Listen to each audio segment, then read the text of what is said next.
அதுதான் ஆச்சாரியால் இங்க பார்த்தாலும் சொல்றாள். அம்பாளுடைய அருள் சகல க்ஷேமத்தையும் கொடுக்கும், அதுல ஒன்றும் சந்தேகமே இல்லை. அவளுடைய பெருமையை பார்க்கணும்னா இதுல பாருங்க, ஆனந்த லஹரியில் சொல்லும் போது சொன்னாள், நிவாசக்ரீடாவே விதிஷதமகாத்யாஸ்துதிகரா குடும்பம் த்ரைலோக்யம் கிருதகரபுடா சித்திகரா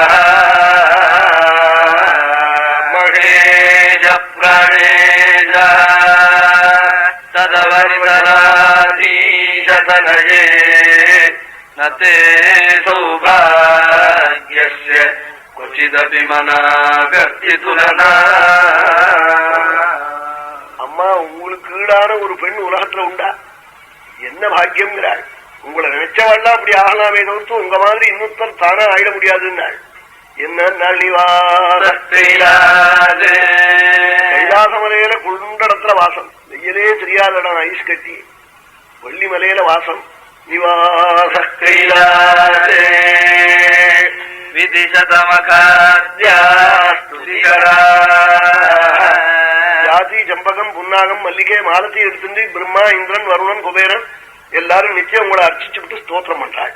பிரம்மாதி தேவதைகள் உங்களுக்கு ஸ்தோத்திரம். உங்களுக்கு குடும்பமோ ஏதோ 10 ரூபா 15 ரூபாய்க்கு வாடகைக்கு வச்சிருந்த வீடு அல்ல, 3 லோகமும் உங்க குடும்பம். குடும்பம் த்ரைலோக்யம்.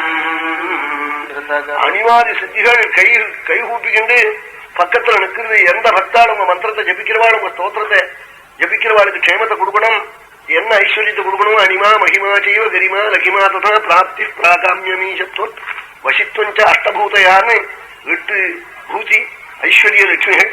அப்படிப்பட்ட அனிவாதி சித்திகள் பக்கத்துல நின்று எந்த பக்தாளுக்கு எதை கொடுக்கணும் நீங்க சொல்லுங்க. இப்பவே போய் அந்த குடும்பத்தை சக்கரவர்த்தி குடும்பமா பண்ணிவிடுறேன்னு பக்கத்துல வந்து நிற்கிறதா அனிவாதி சித்திகள் அம்பாளுடைய பக்கத்துல.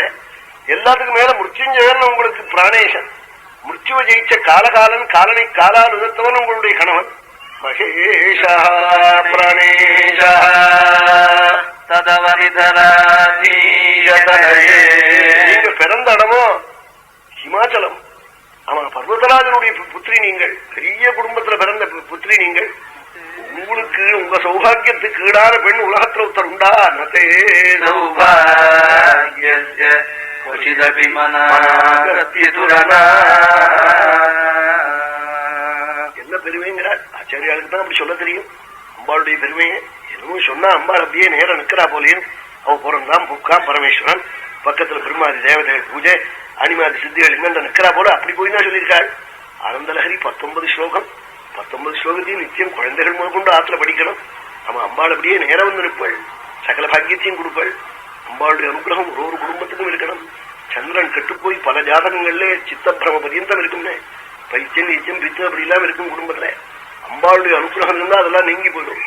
அவன் சித்தத்தை சோதனை பண்ணிவிடுவாள், ஒரு நிமிஷத்துல அனுகூலமாயிடும் அம்பாளுடைய பிரசாதம். எத்தனையோ பைத்தியம் பித்தெல்லாம் அப்படி லலிதா சாஸ்திரநாமத்தை இடத்துல பரமேஸ்வரனை அம்பாளையும் ஆவாகனம் பண்ணி மகன்யாச ருத்ரம் ஜபிச்சு லலிதா சாஸ்திரநாமம் பண்ணி அந்த தீர்த்தத்தை அப்படியே தலையில கொட்டுறது. அவன் ஒரு வாரம் கொட்டினா நன்னா ஆயிடுது. அப்படி எல்லாம் பிரத்யட்சமா தெரியுது. அகத்தியர் வாக்கார சொல்லியிருக்காரு நீங்கும் நீங்கும்னு. ரிஷிகள் பொய் சொல்லுவாளா? ஒரு நாளும் சொல்ல மாட்டாள். இன்னைக்கும் பிரத்யட்சமா தெரியுது. அம்பாளை உபாசிக்கிறவாள்லாம் நன்றாகத்தான் இருக்காள். குறவு வராது. குறவு வந்ததா யாராவது நினைச்சிருந்தாலும் அது மேல தூக்கிவிடும், கப்புன்னு தூக்கிவிடும். அது ஒன்றும் சந்தேகம் இல்லை. அம்மா ஏதாவது கோபிச்சுட்டு ஒரு அடி குழந்தைய அடிச்சுட்டா கூட மறுபடியும் சாப்பாட்டுக்கு தேடுவாள். அம்மா நல்ல பட்சியம் பண்ணினா குழந்தை இல்லாம சாப்பிடுவா? சாப்பிடவே மாட்டாள். அவன் தேடுவாள். உள்ளூர்ல இல்லாம வெளியூர்ல இருந்தா கூட பட்சணத்தை பண்ணிவிட்டு குழந்தை இல்லையே நான் சாப்பிடலேன்னு வச்சு விடுறாள். அவன் என்னமோ பண்ணி விடுறாள் ஆத்துல, குழந்தை இல்லாம சாப்பிட மாட்டேங்கிறாள். அப்படி அம்மாவை தவிர வேற யாராவது சொல்லுவாளா? சொல்லவே மாட்டா. பாக்கி பேர் வந்து உங்களை நினைச்சுக்கிட்டு சாப்பிட்டேன்னு எழுதுவா லெட்டர்ல. உங்களை ஸ்மரிச்சுட்டே சாப்பிட்டேன், ஸ்மரிச்சுட்டே சாப்பிட்டா அவனுக்கு போய் சேருமா? நிச்சயமே இல்லை. அப்படி சொல்லுவாள். தாயார் அப்படி மாட்டாள். அது உள்ளத்துக்கு தான் தெரிய வந்து தாயினுடைய மாதபாவம் அப்படிப்பட்டது.